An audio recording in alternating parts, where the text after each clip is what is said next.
Olá, pessoal. A gente acabou de gravar um episódio sensacional com a Érica Checan.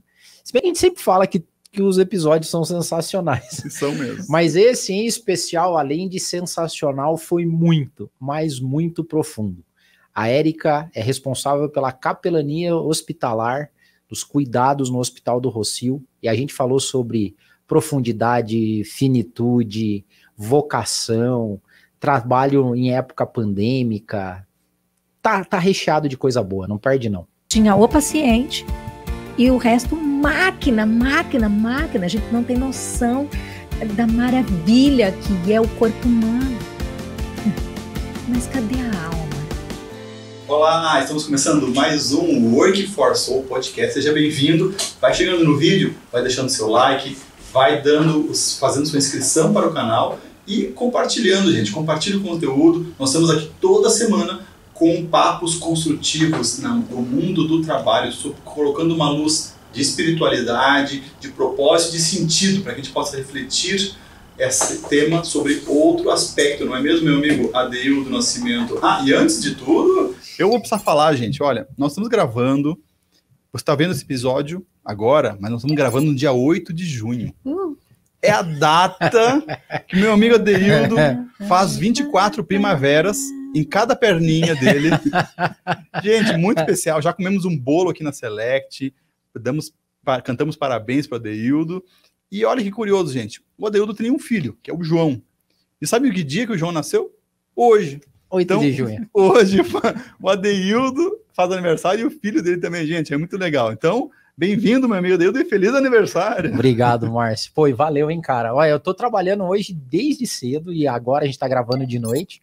E eu tive o privilégio de ter um bolo aqui do time da Select, do Márcio, da Thay, de toda a galera aqui. Então, obrigado, Márcio. E hoje eu tô ganhando mais um presente. E o presente é ter a oportunidade de conversar com a Érica Checan aqui. Érica, seja muito bem-vinda ao Work for Soul podcast. A gente tava, assim, louco e esperando esse papo, que eu não tenho dúvida que vai ser um papo sensacional. Bem-vinda. Ai, que delícia, adorei vir no dia de festa. O bolo estava maravilhoso e é muito especial poder estar aqui com vocês e eu acredito que você vai gostar bastante. Muito bom, e a Érica já inovou na chegada dela. É verdade. Nós vamos deixar aqui no link, a tua rede social, eu não sei qual você fez no Insta? Foi no Insta, a Érica Checando. Nós vamos deixar aqui o link dos bastidores. Então a Érica já gravou uma live aqui com a gente. É verdade, cara. E tá no Insta dela. Como a gente tá gravando, você vai ver uma semana depois da gravação, a gente vai deixar o link aqui para você entrar no Insta da Érica e poder assistir os bastidores do Work for Soul. Nada programado. Ela chegou, ligou, eu tô pensando em fazer uma coisa. É live. E colocou na cara. Muito bom, Érica. A Érica, só explicando para vocês, a Érica é a chefe da capelania hospitalar no Hospital do Rossio. Então você imagina qual que vai ser o foco do papo hoje, cheio de significado, de sentido, de desafios lá aí na pandemia, né? Érica, eu acho que pra gente explica um pouco o que é a capelania, o que faz um capelão. Eu vim pensando qual que é a origem da palavra, não me veio à mente. Tá bom, vamos junto, então a gente vai continuar o papo, né? Isso aí. Vai lá, Márcio, me ajuda. Quando mesmo a gente sem saber o significado, por vezes a gente tem uma impressão. Capelania vem da onde? Da capela. É da capela, né? Que vem na cabeça é isso. Capela, vocês têm alguma história legal com capela? Que capela vem na cabeça de vocês? Capela assistindo? Pode ser, uau, cara, já tô lá. Já foi lá, né? Já foi, elevou o nível. Vocês já ouviram falar de que as paredes dos hospitais, elas guardam em si orações mais autênticas do que as paredes das capelas e das catedrais? Uau. Profundo. E é verdade, né? Interessante. Magnífico, né? Eu gosto disso, sim. Capelania tem a ver com capela, que tem a ver com capa. Olha. E agora, capa? O que sugere? Proteção, o que mais? Adoro. cobertura. A capelania começa com C. E o que mais que começa com C combina com capelania? Como vocês não sabem ainda direito o que é capelania, é um quiz, vamos tentar. Ela Esse chegou que e tá aí também. mesmo. Valendo. Já teve live. Vai lá. A gente participou de live, tá fazendo um quiz. A Érica é fora da caixa. Tô adorando, Érica. Muito bom. Que bom. Vocês vão entender por que a gente vai se construindo assim. Tem a ver mesmo com vocação. Que né? tem a ver com C. O que é que capa ou capela? Uhum. O que tem a ver, né? Começa com C. O que mais que começa com C que tem a ver com capa? Você falou proteção, era com P, vai. Ah, tá. Eu falei cobertura. Capa. Cobertura, perfeito. Tá. Cristo, céu. Uau! Céu, uau! Céu, né? Ai, meu Deus, Casa. começou a ficar sério esse papo. Casa. Aham. Ai, tem uma palavra que eu tô esperando. Ai. Cuidado. Cuidado. Olha que legal. Olha aí, eu tava aqui, eu ia falar. Bingo. Cuidado, né? Cuidado pode ser aquela coisa do semáforo, né? O amarelo, Atenção. não é? O vermelho, né? Mas não necessariamente. Cuidado, que combina com capa. Nossa, mas vamos lá, vamos reconstruir isso. Então, Vamos. a capelania, você nos trouxe um aspecto muito profundo, assim, porque as paredes dos hospitais talvez guardem as impressões dos sentimentos gerados naquele momento que você está ligado a uma finitude ou ligado a uma questão grave de um amor que está ali, uma situação sensível, e a fervor talvez daquele momento de uma prece sentida, de uma prece de coração, deixa os fluidos gravados naquele espaço. Uau. Que legal isso, Érica. Perfeito. Já começamos com profundidade, assim, ao extremo. Geralmente a gente vai aprofundando aos poucos do papo, mas isso aí é muito legal. Mas então, a palavra capelania, capelão, vem de capa, no sentido de proteção. De cuidado. E cuidado. Legal. E aí, nisso tudo, como vocês se veem a função de vocês no dia a dia? É disso, de proteção? É isso mesmo. O cuidado que nós queremos ampliar para a expressão do cuidado integral. Porque no mundo do trabalho, mas no nosso contexto no dia a dia, nós fomos ficando tão ágeis em dividir, em personalizar. Conquanto a integralidade, né, corpo, alma, espírito para aqueles que são tricotomistas, ou corpo e alma, enfim, pede conexão. Começa com C também. E aí, no momento do sofrimento, não dá para a gente tratar dicotomizado. Não dá para dizer, tá doendo a mão e não soa lá na folha de pagamento. Não soa na folha de pagamento. Por quê? Porque é uma dimensão do sofrimento que se dá na esfera do social. Há uma dimensão do sofrimento que se dá na esfera emocional. Você falou aqui, emoções, sentimentos. Há uma dimensão do sofrimento que é física. E, por vezes, nós achamos que é só física, mas não é.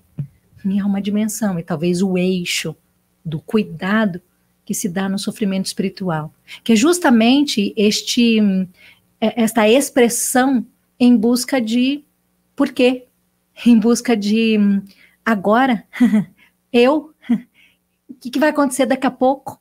Então, a espiritualidade na saúde, o que eu estou falando, eu tenho como base Cicely Saunders, uma teórica e profissional da saúde também, que cunhou o termo da dor total, há alguns anos atrás, dizendo que não, a dor não é apenas de uma dimensão do ser, mas quando nós vivemos o sofrimento, nós estamos expressando a totalidade de quem nós somos. E então o cuidado também precisa ser integral.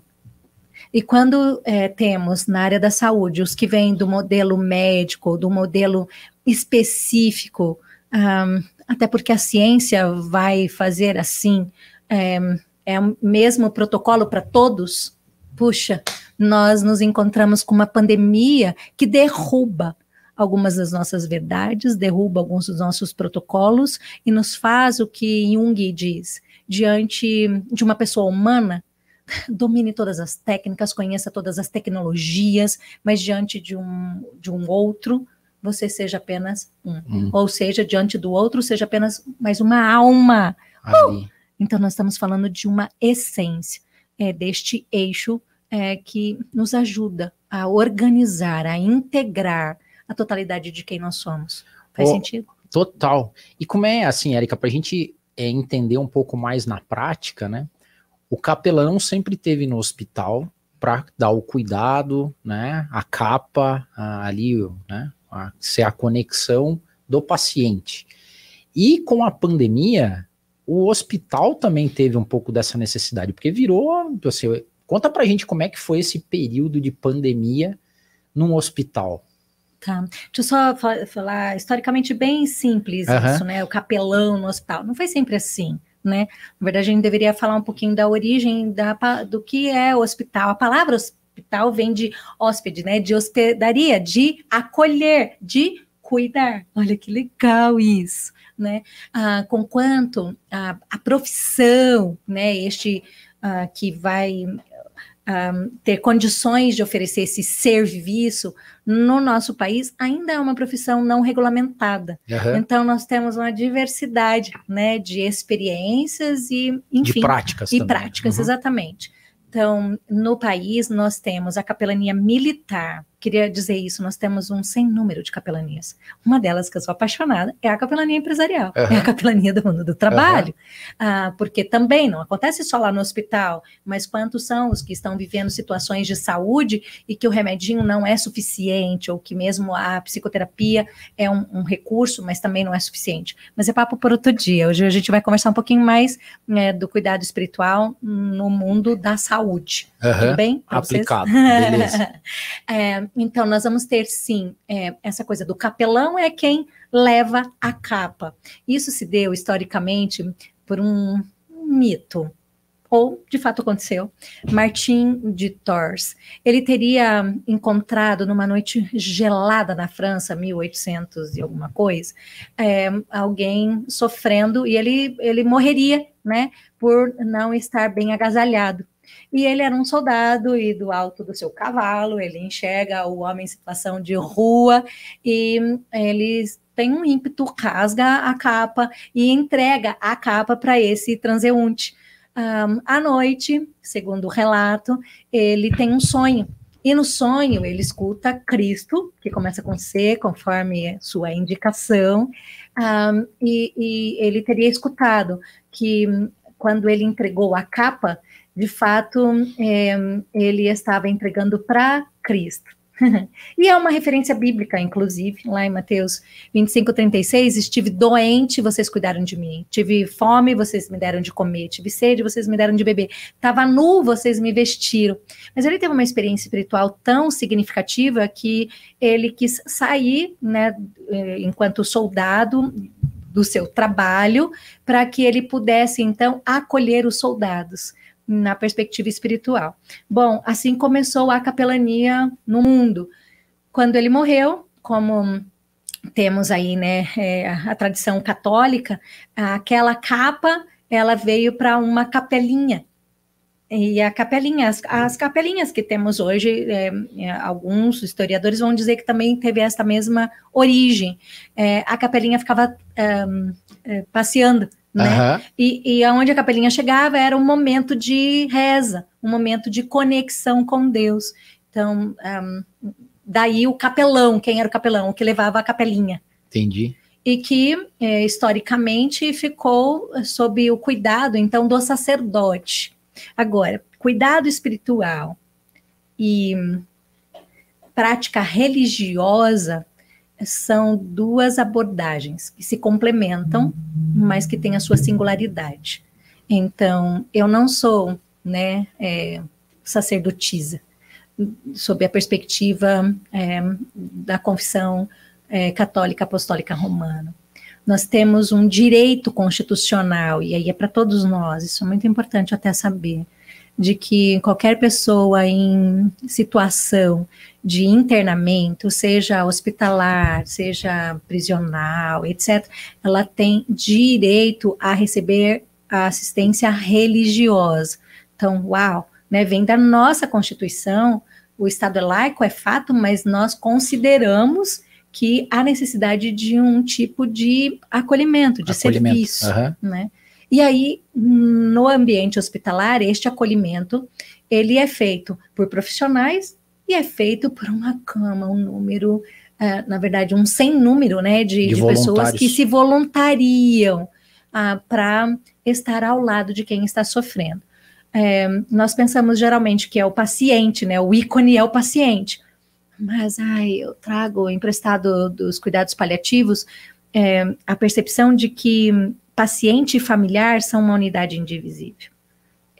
Não dá para alguém estar vivendo uma doença, sofrimento, uma doença, a família sofre junto. E a família não está. Então não dá só para olhar para ele e não enxergar o contexto todo.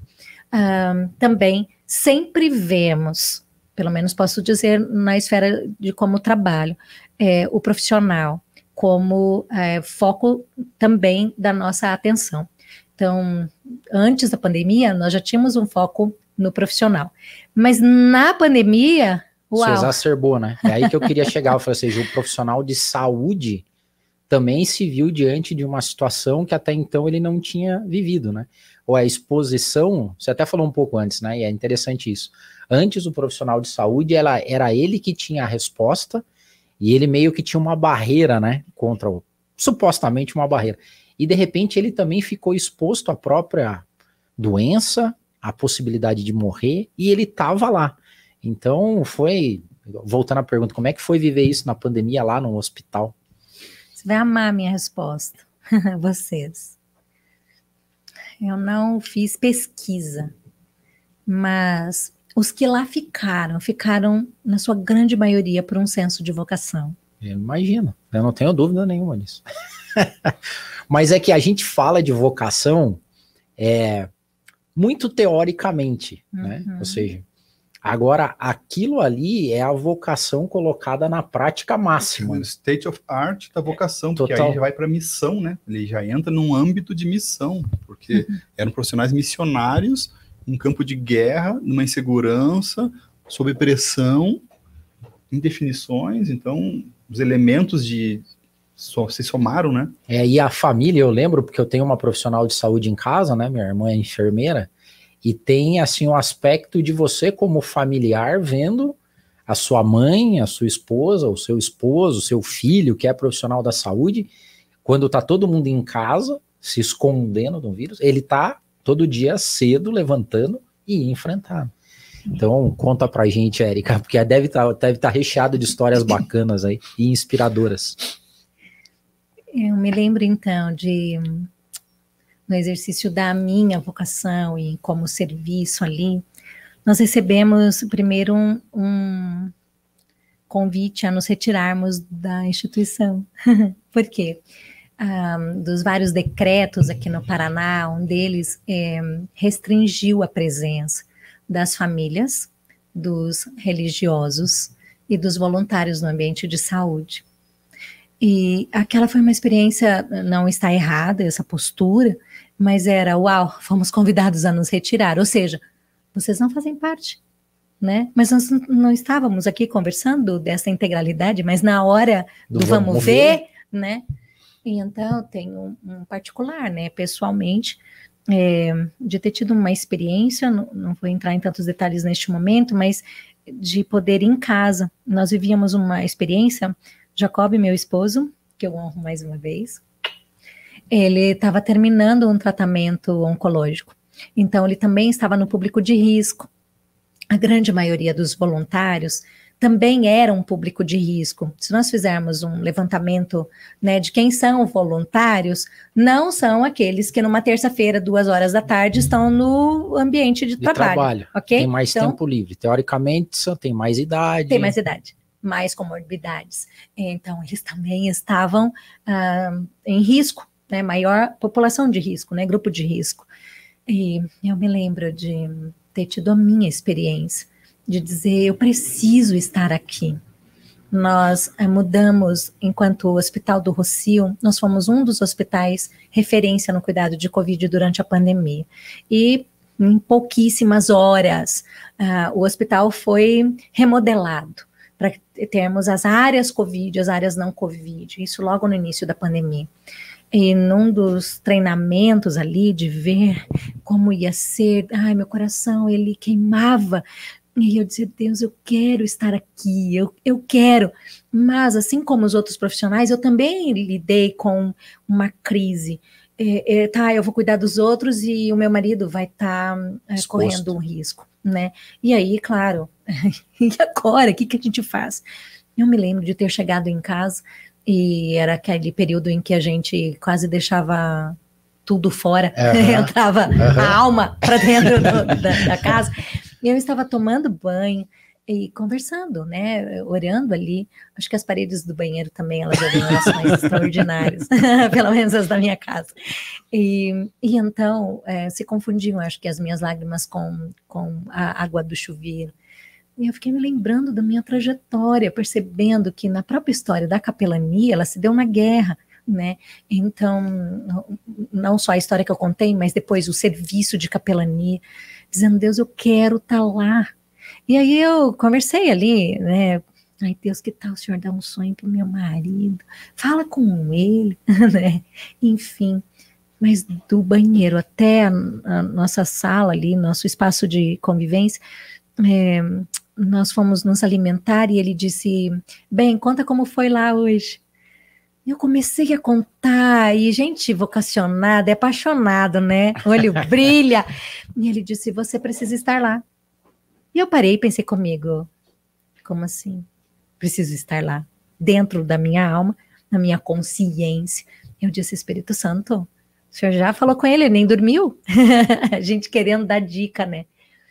E ele disse, sim, os profissionais da saúde precisam de você, precisam da capelania. E eu olhei para ele, nós estávamos assim na mesa, e eu disse, mas e você, gato? E ele disse, se eu tiver que pegar Covid, eu vou pegar. E se eu tiver que morrer, eu vou morrer. Mas você vai para o hospital. Era tudo que eu precisava ouvir. Então eu fui leve. Os nossos filhos estavam juntos e nós fizemos os nossos acordos. Sim, nós pegamos Covid, ele pegou 3 vezes. Ele foi para a UTI, eu fui internada também, nossos filhos também viveram a experiência, enfim, também é para outro dia. Mas porque eu peguei Covid, também tive essa situação, nós como capelania fizemos uma primeira vivência, que foi a ampliação da capelania presencial para a capelania remota. Poder assistir pelo telefone, poder ligar. Eu me lembro de ter ido no primeiro setor, peguei uma folha, fizemos uma tabela, você gostaria de receber uma ligação, você quer conversar? E naquele primeiro momento foram 499 profissionais que disseram sim. Caramba! Nós então pegamos um time de 70 pessoas, fizemos uma adaptação de como fazíamos nós temos um método de acolhimento espiritual que pudesse ser adaptado para o contato telefônico. Só para explicar para a galera, então, 499 profissionais da saúde do hospital precisavam do suporte de vocês. Exato. E eles, então, começaram a viver essa experiência, tanto é que acabou sendo relatórios até da gestão de pessoas do hospital, como é que elas estavam cuidando das pessoas. E um dos cuidados, obviamente, está lá, relatório, registro, planilha, gráfico, né, com relação a esse cuidado remoto. Então, a nossa escuta, né, muita, né, do que era, Érica, eu sei que eu vou pegar a Covid. O profissional sabia, conquanto eu não sei o que fazer com a minha esposa, com as minhas filhas. Dilemas, hein? Que eu dilemas, não sei se eu falo para elas irem, né, para a praia e a gente vai se encontrar não sei quando, ou então, claro, eu falei que a grande maioria ficou por causa de um senso de vocação, mas obviamente tinha conta para pagar. Né? Tem uma questão prática, não podia pedir a conta, né? E vai viver como? Então, eu vi um sem número de pessoas, meu filho, né, faz 2 meses que eu não vejo, porque foi lá para a avó, 5 meses, 6 meses, porque a gente não sabia quanto tempo ia ser. Então, eles estavam lá, na sua grande maioria, por um princípio, vocação. Aqueles que não dariam conta daquela experiência, porque nós não tínhamos garantia. estava ali cuidando, então eles precisavam sim. Então, nosso suporte, a gente na época fez uma parceria também com a área de psicologia do hospital, para os profissionais da saúde, para que, no presencial, isso eu pude fazer só depois que eu peguei Covid, porque aí eu tive a liberação para entrar. Lá. Desculpe. Quando meu marido disse vá, eu voltei na direção do hospital e disse, nós temos um decreto, mas eu não sou voluntária. Eu estou aqui para fazer o meu trabalho. Assim como o médico teve que dizer sim. Então, também foi, né, a minha experiência de vocação. Tudo bem, Érica, mas você não vai cuidar de paciente, você não vai estar na área. Eles estavam cuidando de mim. Certo. Ótimo, mas depois da Covid foi maravilhoso. Porque daí você poder ter acesso livre. Eu pude ser profissional na linha de frente. Eu amei. Eu acho que é um do período mais significativos na minha existência. Foi poder estar ao lado dos pacientes, junto com os profissionais da saúde.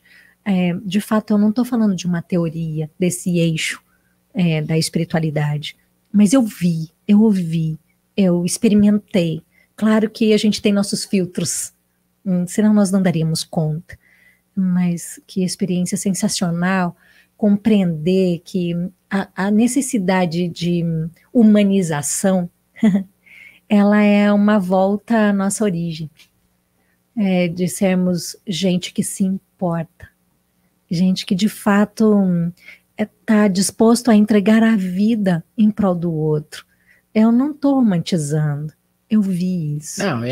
Não tem romantização nenhuma. Nossa, Érica, eu queria pontuar, porque é impressionante a conexão da questão da vocação profunda com a relação com o trabalho dentro de um trabalho vocacionado, né? Algo que você se identifica e que quando dentro desse trabalho chega num extremo, numa dificuldade na tua atuação, na atuação dos médicos, ele chega lá, não, eu cuido dos meus pacientes ou cuido dos meus, né? Dos meus filhos, do meu cônjuge. E aí é que você é colocado à prova da nossa relação profunda com a nossa atuação, né, com o trabalho. No trabalho no sentido mais amplo, não só o trabalho remunerado, não só com a profissão, né, mas como o nosso trabalho atuando no mundo, com pessoas atuando no mundo, através de um trabalho. Trabalho é uma forma de eu atuar no mundo. E aí, quando você chega num extremo, é que a gente vai ver se realmente é aquilo que faz sentido para minha vida. Porque quem não estava lá de corpo e alma, quem não fazia sentido aquilo, larga a mão. Porque por mais que o médico, às vezes, tenha uma dificuldade financeira, tem que trabalhar, é um profissional que possa ter um colchão ali de reserva. Não, eu vou me preservar agora, fico 1 ano, 6 meses, depois eu volto. Baixo padrão de vida, mas não morro. Exato. E que muita gente fez isso. Sim, né? Largou o emprego, não vou me expor. Esse é o primeiro ponto. E o segundo ponto, olha que interessante, 499 médicos, que é um profissional treinado exaustivamente dentro da ciência, até de uma certa frieza que é necessário para ele se preservar dentro de pacientes ali com dificuldade, e que na hora também do aperto, peraí, eu preciso de algo mais para me agarrar. E aí é que entra a espiritualidade, a religiosidade, independente, né, de credo e crença, mas que, peraí, agora eu preciso ir um pouco mais fundo. Eu preciso de algo mais, porque só uma questão objetiva de financeiro, de atuação, só a técnica já não está resolvendo. Eu preciso transcender a minha visão de mundo para conseguir manter a minha sanidade. Isso mesmo. É um pouco disso que você viu? É isso. Exatamente isso. Não foram só médicos esses 499. Eu coloquei até para vocês um pouquinho antes dessa experiência sensacional. Eu chamei de tia da limpeza, né? Ela usava o mesmo paramento que o doutor coordenador da UTI. Falar de números para vocês. Nós chegamos a ter, hoje, né, nós temos 4 UTIs adulto. Cada UTI adulto tem uma média ali de 50 leitos. Nós chegamos a ter 7 UTIs para atender a demanda, né, um hospital referência SUS. Mas nós começamos a atender uma população convênio e particular incrível. E aí, um pouco do que estamos conversando no que diz respeito as paredes do hospital que ouvem reflexões, sim, nós pudemos cuidar de pessoas de qualquer segmento né, da sociedade, gente com muita grana e que naquele momento, também precisava se apegar a uma experiência de fé que fizesse sentido. Nós vivíamos, porque os familiares não podiam entrar, né, como eu contei, então a experiência da solitude. Nossa, é verdade, né? Barra solidão. Solidão. Então, a grande maioria estava vivendo a solidão. E quem é que dava conta daquilo? Eu não sei, não fizemos pesquisa, mas era perceptível. Gente em paz e gente em tormento. Que interessante, né? O encontro consigo mesmo, né? Forçosamente, abruptamente, o encontro consigo mesmo. Agora é você e você aqui. E a Covid muito interessante, porque era uma questão de comprometimento respiratório. Né? E agora? O que se você tá quanto eu pago pelo próximo? Se você tá atormentado, aumenta o tormento, né? Exatamente. Quem pode, eu dou tudo, né, para poder respirar mais um pouquinho. Olha só. Algo que a gente nem dá valor no dia a dia, né? Que é o ar que a gente respira. Que é automático. Automático. A gente não eu me lembro em alguns pacientes, misericórdia, tinha tanta máquina, né, para fazer o pulmão funcionar, o coração funcionar, os rins funcionarem. Eu me lembro de entrar numa sala parecida com um estúdio, tinha o paciente e o resto máquina. A gente não tem noção da maravilha que é o corpo humano. Mas cadê a alma neste momento? Eu sou musicoterapeuta também e pude ter essa experiência de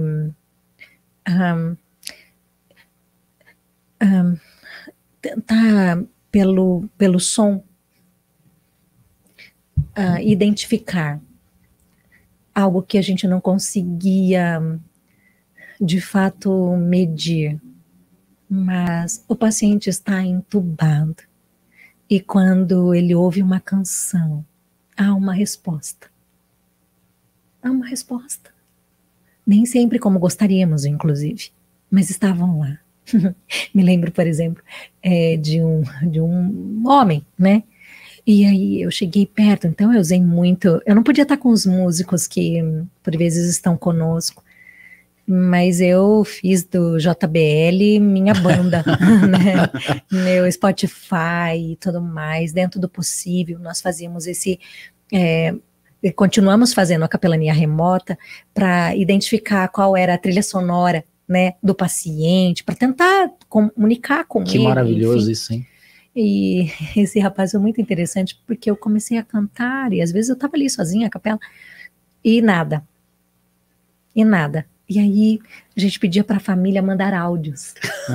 Que legal. E daqui a pouco, pensa no rapaz escutando, filho, sabe assim? Que legal. Filho, uma voz conhecida. Falei, eu não acredito que eu tô aqui, né, gastando tudo que eu tenho e você não responde. É sua mãe falar. O cara ressuscita. Olha que legal. Maravilhoso. Né? Desperta porque virou uma conexão imediata, né? Uma voz conhecida. Que sensacional isso, cara, emocionante. E emocionante, Adeudo, poder gravar tantos, foram inúmeros, de poder dizer, olá. Eu vou falar mais ou menos como eu falava, tá? Olá, eu sou Erika Checan, tô aqui do lado de fulano, e tô aqui dizendo para ele como ele é amado. Poder pensar em como a família está unida. As pessoas que pediam suporte da capelania porque tinham já uma espiritualidade, uma religiosidade mais aflorada. Declarada. E enfim, de poder, por vezes, contar como que a gente estava ali, fazer uma oração, e aí a pessoa morreu. Eu ainda encontro pessoas que param, elas me param, e elas dizem, você é aquela voz? Olha! Porque nós ficamos ouvindo aquele áudio. E a Erika já tem uma voz que ela vai falando. A gente vai ficando encantado. Vai dando uma paz. Nossa, Erika, mas isso é muito, muito, muito profundo, porque você foi a ponte, né? Entre a pessoa e os seus amores. Eu me lembro de uma senhora. Não sei se já acabou o nosso tempo. Não, vai lá. Você falou dos amores, né? Ela era uma professora, até foi reconhecida em jornais quando ela veio a óbito. Então me ligaram, Érica, corre aqui. Eu cheguei, eles tinham acabado de colocar o lençol. É uma cena muito difícil. E cada um é único, não dá pra... Ok, não é um número, né? E eu cheguei, e eu levantei o lençol, olhei para ela, uma mulher linda, linda. Eu olhei, eu falei, Deus, será que eu tinha que pedir por ressurreição agora? Me ajuda na minha falta de fé. Porque eu também só sou uma outra pessoa humana. E eu estava ali pensando como vai ser com a mãe dela, os irmãos, enfim, a família, porque esses eu conhecia antes. Filho. Então, naquela hora foi tão especial. A gente fica mais sensível, né, para perceber. Não é toda hora que a gente percebe, mas enfim. Deus me ajuda. O que eu faço aqui? Ela já tinha morrido. Posso fazer um parênteses aqui, me permite? Porque eu visitei a Érica lá no Hospital do Rossio, para entender uma época a capelania, né, Érica, tentar te ajudar lá no plano estratégico da capelania e tal. Eu achei sensacional o que a Érica e o time dela se propõem a fazer, ou seja, é de entender ou de tentar buscar em Deus, na espiritualidade, assim, qual é o recado daquele momento, né? O que é?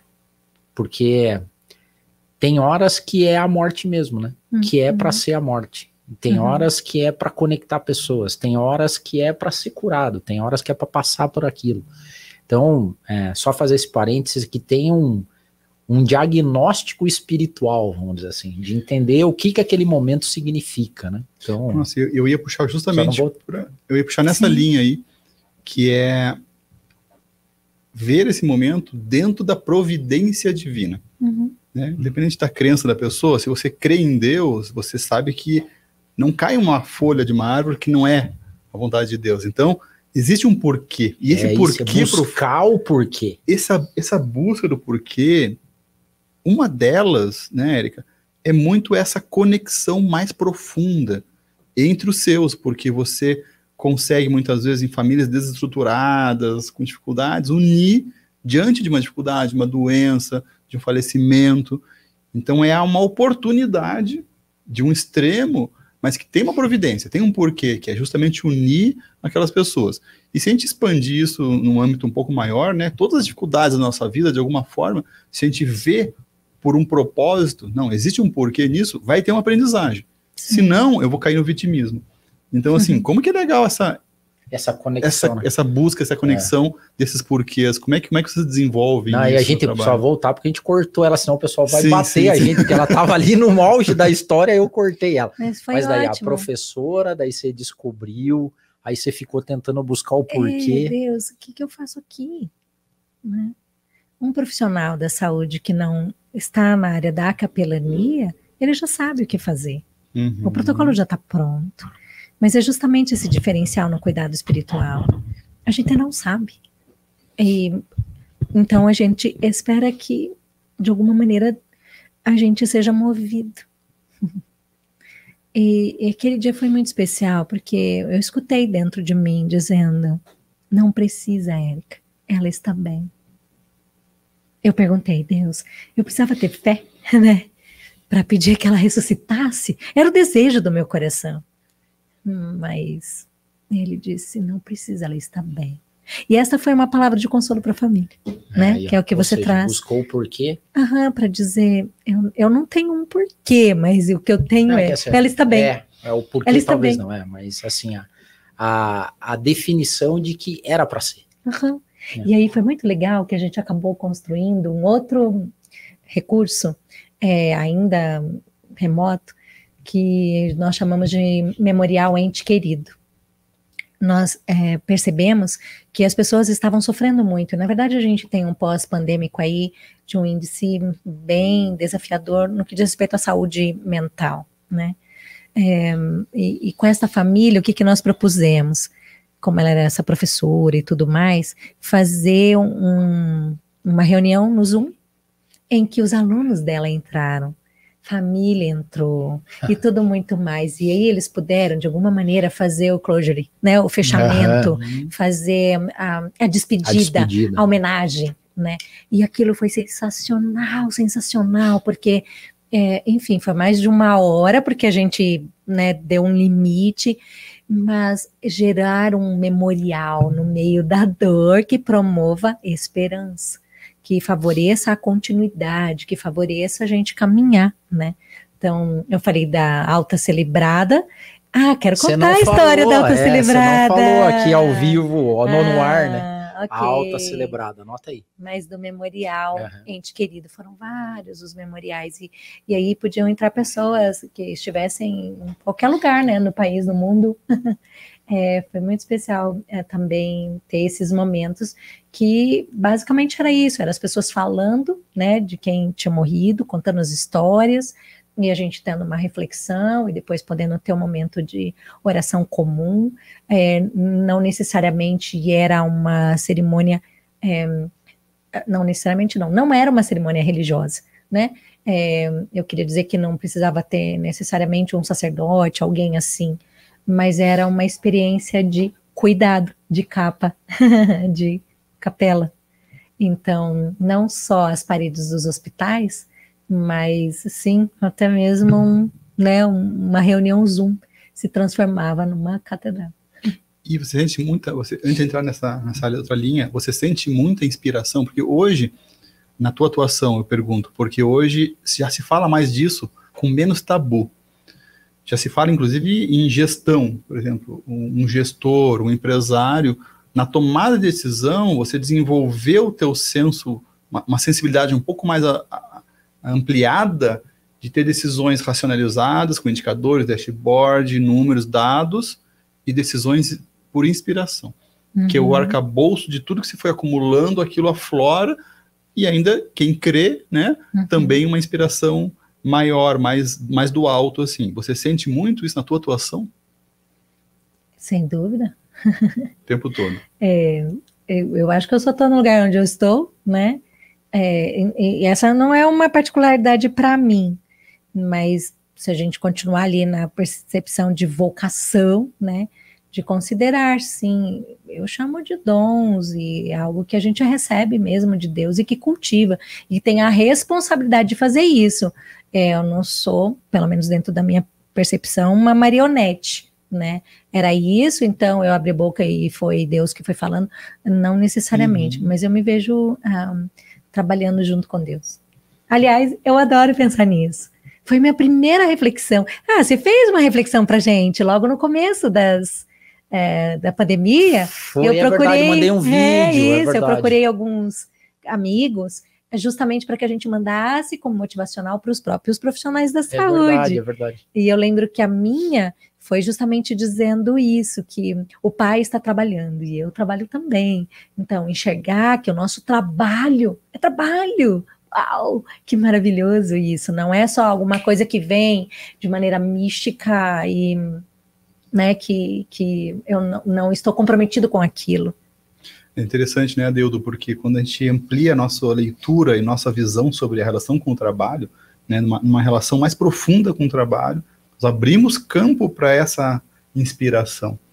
E aí você tem profissionais diferenciados. Toda área tem, né? Aquele cara que é diferenciado. Você enxerga alguma coisa de diferente na pessoa que você não sabe dizer o que é, mas que tá lá. De repente, é uma sacada, uns insights que ninguém tem, mas muitas vezes é esse campo aberto para inspiração pela própria relação dele com o trabalho. Total. Não, você sabe, né, que hoje já tem estudos científicos de como o cérebro espiritual funciona, né? Como é que fisiologicamente a descarga química, elétrica, como é que funciona na parte anatômica do cérebro mesmo, quando a pessoa tá, ou ela é espiritualizada, a consciência espiritual dela é elevada, né?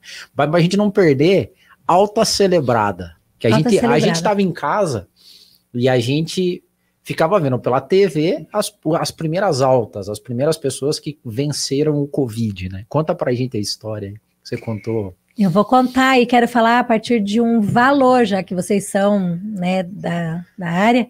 Então, nos valores da nossa instituição ali, né, do Hospital do Rossio, espiritualidade é um dos valores. Então, nós estamos né, sendo, de fato, Fiéis coerentes, aos valores, leais aos nossos valores. Nós vimos também, né, os protocolos internacionais, as palmas, quando vinha um paciente. Geralmente o paciente saía da UTI, no mundo, ele sai na cadeira de roda, porque é um cuidado para que até chegar no transporte, enfim, não tenha nenhuma queda, não tenha algum, né, desconforto, enfim. E aí começou a acontecer lá com a gente também. Então, à época, os profissionais da saúde ainda estavam com aquela roupa de astronauta, todo mundo ali. E eles também não viam a cor do sol, né? Eles estão ali, eles ficaram também internados e tudo mais. O primeiro paciente que teve alta foi, é muito especial isso, né? Mário Baron, o construtor, né, pela Engerama ali em Campo Largo, do hospital. Então foi emblemático. Ele foi o primeiro a ser internado? O primeiro a ter alta. Ah, o primeiro a ter alta. Da UTI, ok? E, então, sim, ele foi entubado, né, dentro daquele início, né, que não sabia direito quais seriam as respostas. Então, ele se despediu, né, da família, como que o médico fez, né, a comunicação de que ele precisava ser entubado, e aí ele voltou, né, a consciência, né, e ele está saindo da UTI de cadeira de roda, e aí foi muito especial. Érica, vamos fazer? Vamos. Então, aí os músicos eram presenciais ali, né? Eles estavam ali, escolhemos a canção. Eu me lembro, em especial, o Baron, ele de uma experiência católica, então eu fiz contato com o Dom Peruso de Curitiba, e o Dom Peruso estava lá dentro, na hora de fazer a alta, a família, mas o que acontecia era que, não sei explicar para vocês, mas todos eram renovados na esperança. Então, cada alta celebrada, ela era um momento mesmo de palmas, né, de festa, de canção, de esperança, de reflexão, de dar a mão para o do lado. Era Pai Nosso que está no céu. Se o cara era cristão, não era cristão, naquele momento a gente se percebia, não era nada invasivo, obviamente, mas nós nos percebíamos nós nos percebíamos então era, quem estava saindo era a gente que estava vivendo, era um tom de esperança para o mundo, mais ou menos assim, que ia acontecendo um a um, e saiu um de alta, mas também morreram 30. Então, era chorar e se alegrar simultaneamente. Cadê a saúde mental? Então, não tem uma estrutura espiritual, né? Desmonta ele saindo, mas na sequência foi o diretor da UTI entrando. O hospital entrou em baixa. Quando eu falo hospital, as pessoas, né? Quando um dos nossos médicos foi para a UTI. E aí o relato dele, na perspectiva da espiritualidade, é de que ele entendia que ele não tinha o controle. E para os colegas, para os pares, eu não sou médica, eu não consigo sentir como médica, falar como médica, né? Mas era um atestado de óbito para todo mundo, de falência, de fragilidade, de limite. Que coisa difícil. Nós tivemos uma médica que faleceu, e eu também pude fazer o memorial, mas nós fizemos público esse dela. Mas deste outro que eu estou contando, ele relatou que na virada da noite, ele teve a sua experiência e disse: Deus, eu não sei se eu estou pronto, assim que ele falou, não sei se eu estou pronto, mas eu entrego a minha vida nas tuas mãos. E aí aconteceram coisas muito bonitas. O sobrinho e a sobrinha dele também são médicos, estavam na UTI, e eles contam a noite inteira segurando na mão do tio. Então, entrego nas tuas mãos, mas tinha uma mão ali de carne e osso. Tangibilizada na mão da família. E um deles colocou para o tio escutar canções. E a poesia de uma das músicas dizia assim: vou lutar e vencer. Vou plantar e colher. A cada dia eu vou movendo em fé. Eu vou viver movendo em fé. E aí ele conta que ele soube ali que ele ia vencer. Não foi um capítulo fácil, não foi um capítulo simples, mas essa pessoa, não só esse profissional não é mais o mesmo, a equipe dele não é mais a mesma. E olha que interessante, eu vou só dar uma pausa, vou botar ali para você. A gente, como fazia as altas celebradas, muitas delas estão no Facebook do próprio hospital. Altas de 600 mil visualizações. Porque era isso mesmo, parecia que as outras pessoas também precisávamos beber. Da dose da esperança. Exatamente, da esperança. Mas também, que especial que ele, depois, eu o vi chorando tantas vezes por pacientes que nós não pudemos fazer a alta celebrada. Então, o que fazíamos quando percebíamos que o paciente iria a óbito? Também havia uma mobilização interna, né, de profissionais, onde nós nos alimentávamos mais uma vez desta experiência da fé, dessa experiência de Deus presente.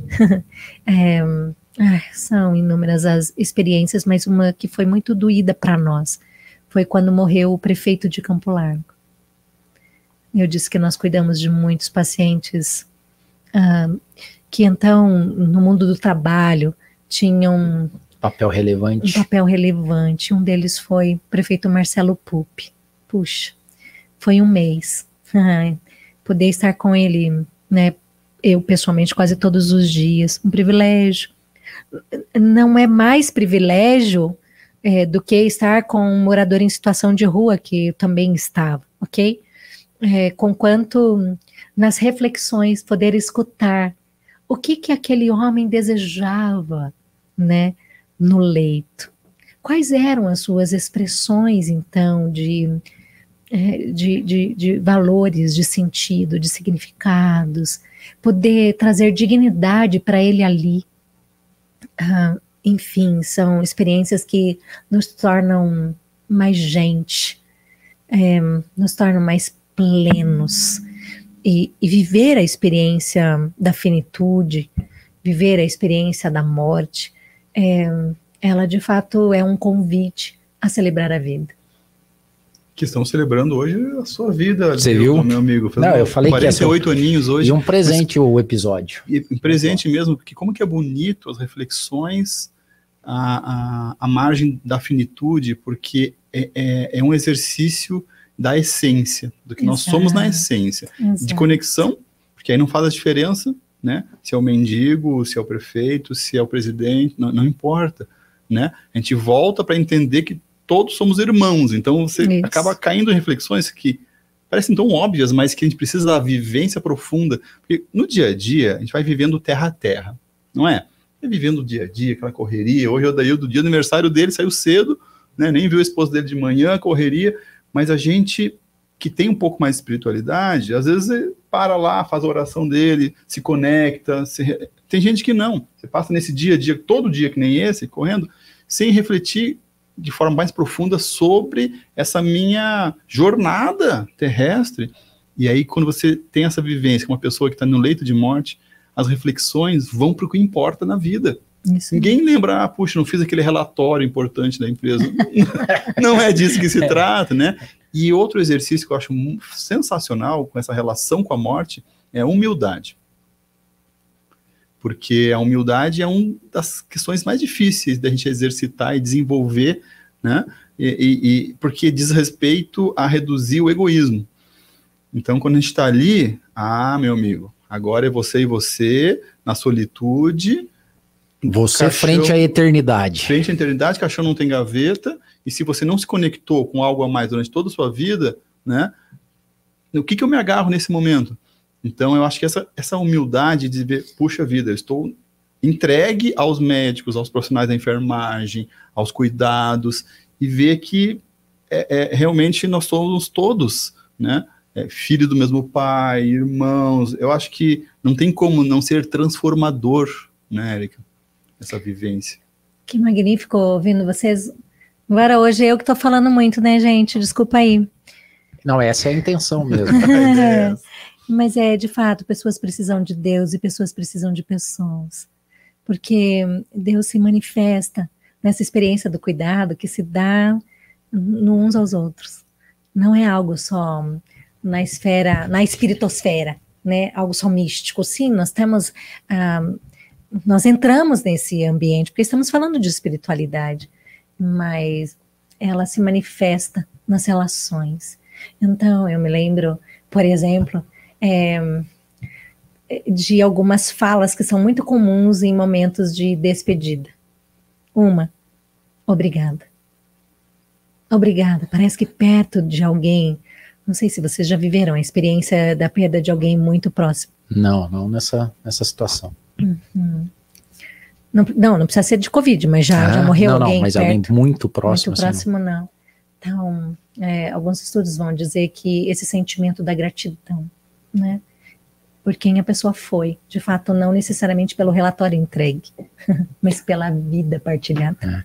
Eu digo não assim, porque quando eu puxo, sim, sem dúvida, pessoas próximas já faleceram, mas não como aconteceu no Covid, que era quase assim como uma morte programada, vamos dizer assim. Ou seja, você saber que existe o risco da pessoa morrer. Uhum. Que eu imagino que foi isso que aconteceu na pandemia, né? Tipo assim, você tá sendo entubado e pode ser que você não volte. E você ter a oportunidade de conversar com uma pessoa antes que ela parta. Uhum. Essa é uma experiência, né? Então, por isso que alguns vão falar da gratidão nesse momento. Mesmo quando nem sempre a pessoa está podendo reagir. Uhum. Mas o sentimento da gratidão. O segundo sentimento é o sentimento do perdão. Né? Me perdoe. Ou eu te perdoo. Uhum. Aí não só da Covid, porque na Covid nós não tivemos a presença da família. Sim. Senão, abram parênteses para dizer de algo inusitado. Eu atendi muitos casais. Porque o marido ficava com Covid e a esposa também. E os dois iam juntos para o hospital. Sim. E eles ficavam numa suíte, né? E uau, que coisa mais maravilhosa poder encontrar um casal ali e dizer, me fala, vocês chegaram a fazer o voto na saúde e na doença? Como estar agora com é hora. o cônjuge agora é hora do lado? valer. Foram inúmeras as experiências de renovação dos votos conjugais. Olha. Foi muito especial isso. De jovens né, casais, e a grande maioria já tinham uma caminhada, né, juntos. E como foi especial o ressignificar. Olha. Então, esse cuidado nos ajuda a ressignificar, tá bom? Mas vou voltar lá no perdão. Acontecia assim entre os casais também, misericórdia, né? A gente fica deixando as coisas e aí agora é hora de zerar. De acertar, né? As coisas. De acertar as coisas. Quantas vezes, né? Na própria Covid, isso se dava por telefone. Mas quero falar de modo geral, né? Não só na pandemia, a oportunidade de que, então, você chegue e diz, eu preciso pedir perdão, né? E até mesmo há um incômodo, o cara não morre, os profissionais falam isso direto, tem alguém, quem que tá faltando vir, né? Então, isso se torna algo necessário, né? Descobrir o que tá acontecendo. Tá segurando. Tá ligado. Primeira palavra... Os profissionais já se ligam, né? Tem alguma coisa aqui, porque era para ter morrido e não morreu, hein? Não morreu. Perdão, aliás, obrigado, né? Gratidão, perdão, né? Me perdoe ou eu te perdoo. Muito obrigada. Eu te amo. Então, é quando a nossa afetividade, ela ganha, né, o status do que importa. Porque só quem se importa tá ali do lado, tá ali chorando, tá dizendo, Deus, deixa mais um pouquinho. Deixa eu voltar a fazer uma conexão aqui, que há um tempo atrás eu estava conversando no outro fórum falando sobre música, sobre som, né, ou seja, a música é a arte mais espiritual de todas, né, por causa do som, primeira arte, né, considerada a primeira arte. E olha só como a gente está regredindo. Me tocou muito esse negócio que você falou da mãe mandar o áudio e falar filho e o cara se ligar, né? Cara, você vê que a gente reclama de áudio hoje?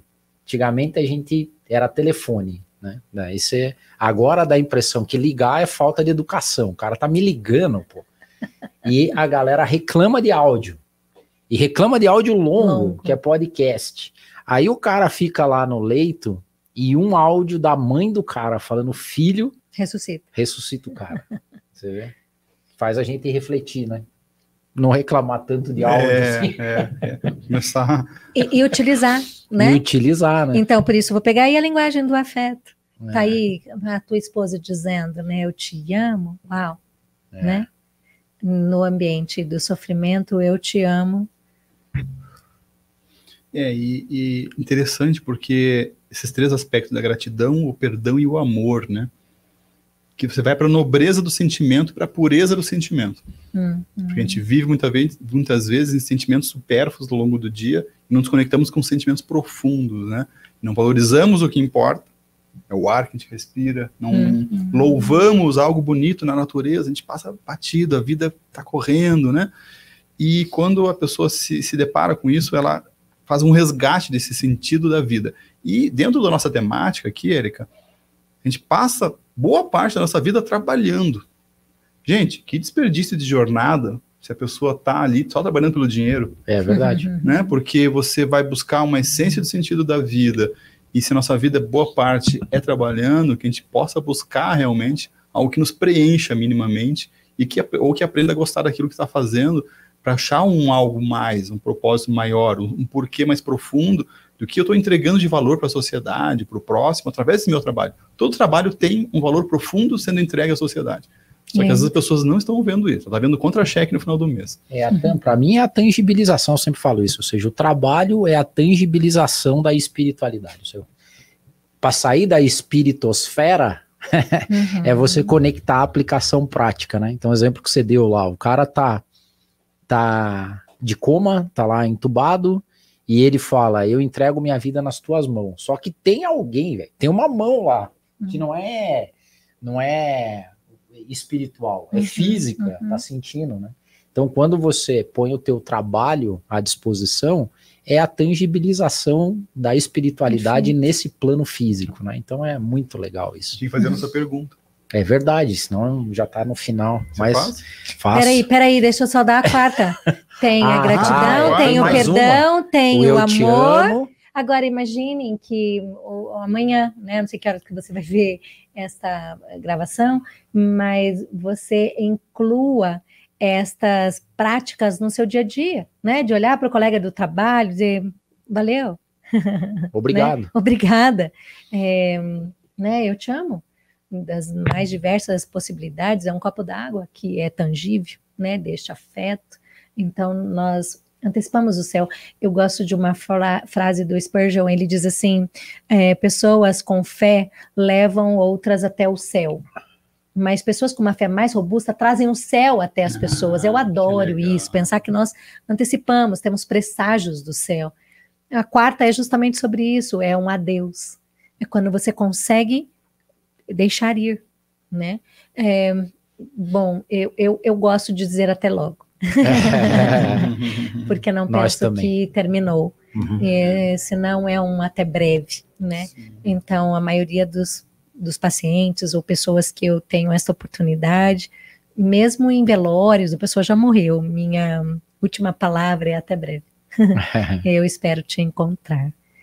E talvez eu quisesse dizer do tangível, deixar só a dica aí, né? Eu brinquei com os meninos que eu fiz 50 anos 3 meses atrás. Pô, obrigado dos meninos, eu fiz 48, não é menino não, esse aqui, esse rapaz aqui, tem essa cara de menino, mas já é. Também. Mas são meninos, eu tô adorando essa frase. Já fui menina também, mas eu me vi também nesse dilema, vou comemorar ou não vou comemorar? Vou celebrar ou não vou celebrar? Né? Ainda era pandemia, 3 meses atrás, olha gente, é pouco tempo, mas verdade. A gente ainda estava com máscara, né? E pode, não pode juntar, não junta, traz, não traz, e então, enfim, junto com algumas amigas, né, e a família, vou fazer. E eu pensei em fazer um aniversário solidário. E isso não fala de eu ser ninguém melhor do que ninguém, mas eu quero te encorajar a celebrar a vida e por vezes a gente tornar tangível, né, a influência que você tem no mundo de trabalho, com meia dúzia, com quantos forem. E ecoou no meu coração uma experiência de que, em meio à pandemia, eu recebi a ligação uma vez de uma amiga dizendo: Érica, nós estamos precisando da capelã. Bom, quando alguém diz estamos precisando da capelã, não é que você acabou de ganhar uma viagem para Nova York. Ok? E eu disse: fale. Ela diz: nós precisamos que você vá amanhã de manhã bem cedinho, contar para uma menininha de 6 aninhos que o papai dela morreu e a mamãe morreu também, da Covid. Opa, estava fora do meu ambiente, eu não estava no hospital, estou em casa. Mas era uma menininha de 6 aninhos que precisava receber uma notícia. Uau, isso é vocação, hein, cara? Nossa, essa é bobagem. Quando eu volto nisso, eu às vezes brinco, né? Digo: ai, que aula foi essa que eu perdi da universidade?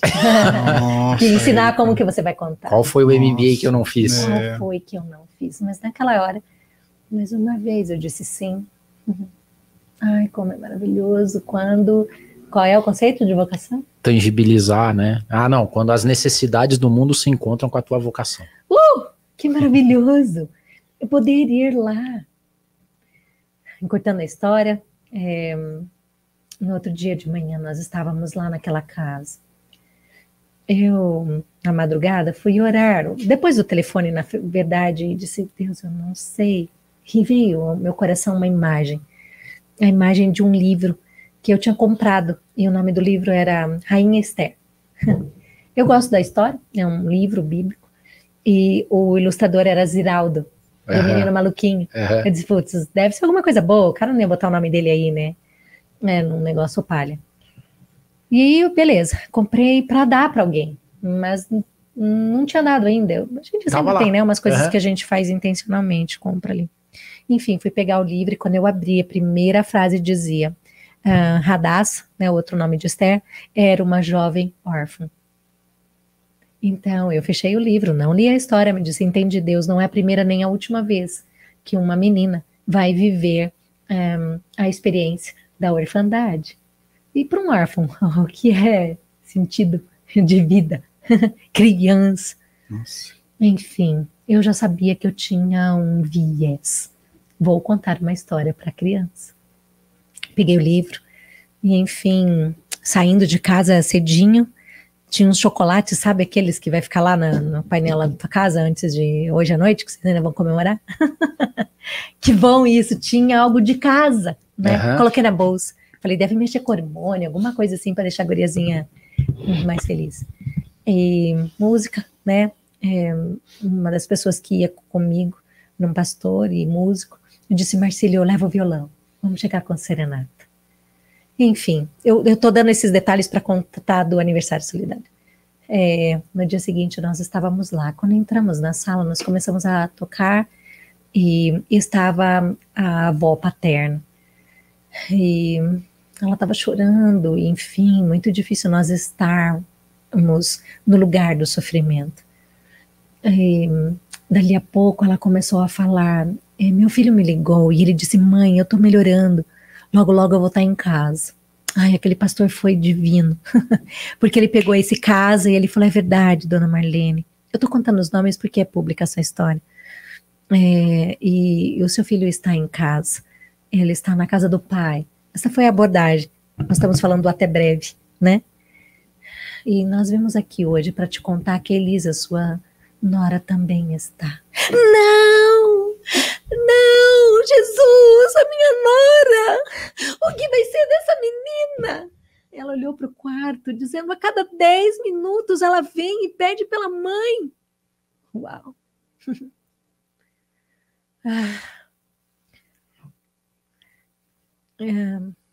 Até breve. Nós fomos até o quarto e ali a gente começou a cantar uma outra canção que dizia: aos olhos do Pai, você é uma obra-prima que ele planejou.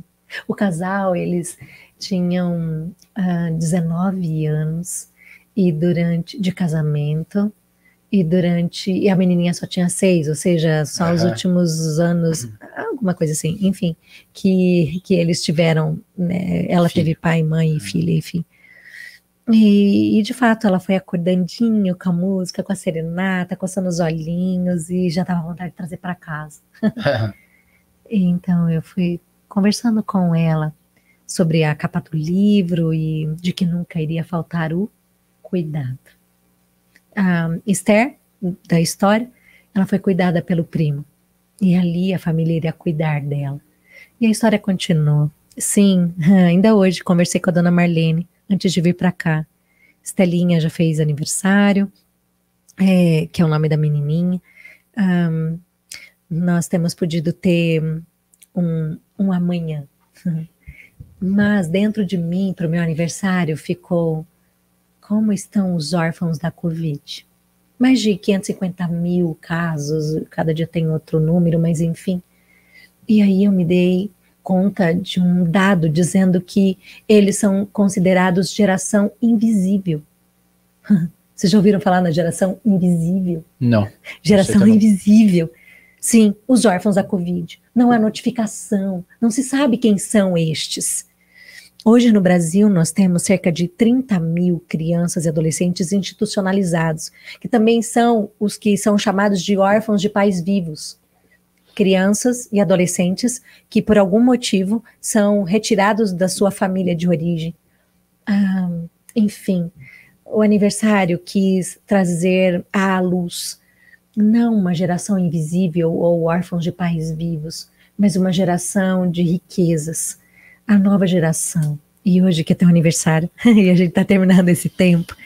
Uau, que legado nós estamos deixando. A senhorinha aqui gostaria que pessoas como seu filho, né, seus filhos, os nossos filhos, não só os de barriga, ou os até de coração, mas enquanto sociedade, também fossem afetados por este papo que nós estamos tendo agora. Então, no dia do aniversário, nós lançamos uma campanha que teria só 50 dias, mais ou menos, também. Um dia antes, a gente soube da notícia de que lá na Ucrânia, guerra estourando, bomba no orfanato. Crianças na Ucrânia, em especial crianças de fato com deficiência, que são as que ficam em orfanato, ninguém quer adotar, etc. Então, eu tenho uma boa notícia para contar para vocês, que a gente fechou a campanha ontem, né? Levantamos um recurso, pudemos mandar um recurso para a Ucrânia. Nós pudemos visitar, fizemos 14 ações na cidade de Curitiba, em instituições de acolhimento de crianças e de adolescentes. Então, tem que ser tangível, sim. A experiência de estar ao lado de alguém para dizer obrigada, me perdoe, eu te amo, e até breve, ela faz sentido enquanto nós podemos, ou pelo menos achamos que podemos, levantar daqui, voltar para casa e dar um abraço na esposa, um beijo no filho, vice-versa, e olhar também para além do nosso próprio umbigo, para além dos nossos próprios desafios. Não é possível que a minha filha fique em crise porque o telefone não está mais funcionando. Pelo amor de Deus, eles precisam experimentar a dimensão do sofrimento como algo nosso. E enquanto nós nos damos conta dessa realidade pós-pandêmica, se é que é pós-pandêmica, até porque os índices estão subindo, nós precisamos ser uma sociedade melhor. Então, nós chamamos essa geração de geração pérola, inspirada na história da pérola, que é incomodada pelo grão de areia, a ostra, né, incomodada pelo grão de areia, e então ela chora. Né? Pérola vem de choro. Esse líquido, o nácar, envolve o grão de areia, transformando, com o passar do tempo, em uma pérola. Eu espero que este podcast seja uma pérola para você, para vocês, para as nossas famílias. Falar isso de novo, muito obrigada, porque me lembra quem ele diz que eu sou. Para nós foi um presente, e para mim especial. Mas assim, o nosso tempo tá passando, acho que já passou, estourou. Mas foi muito bom. Mas a gente quer fazer a pergunta que a gente faz para todo convidado, para você em especial. Work for Soul. A gente fala da visão do trabalho além do recurso, além do headcount. O que, Érica, te alimenta e te enriquece a alma?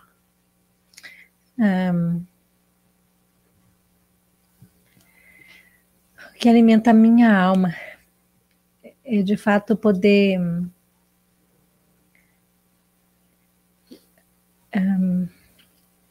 eu ia dizer deixar um legado, no sentido de que aquilo que eu vivo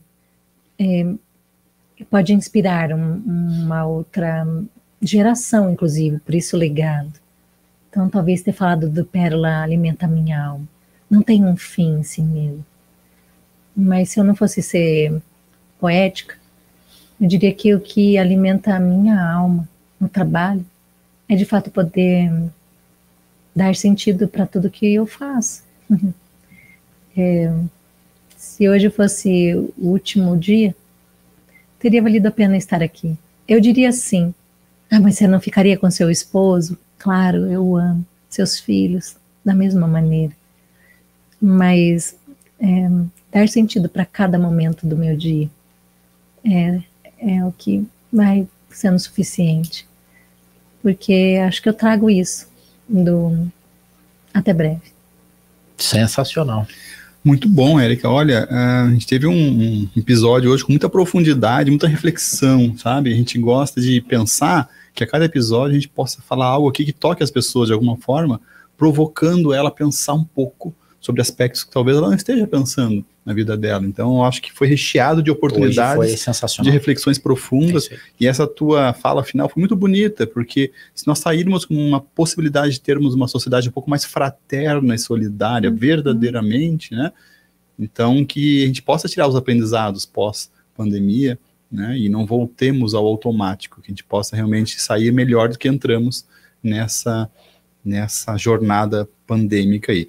Mas olha, a gente sempre faz um convite, se você ficou até o final aqui e gostou do papo, dê seu comentário aqui no vídeo, fale fale um pouco das suas vivências, né, durante a pandemia, o que a Érica trouxe aqui que te tocou mais, compartilhe com a gente gosta bastante de interagir. Érica, muito obrigado, esperamos que você possa retornar aqui para a gente conversar mais sobre esses temas tão legais e até a próxima, gente. É isso aí, gente, obrigado, valeu, tchau, tchau.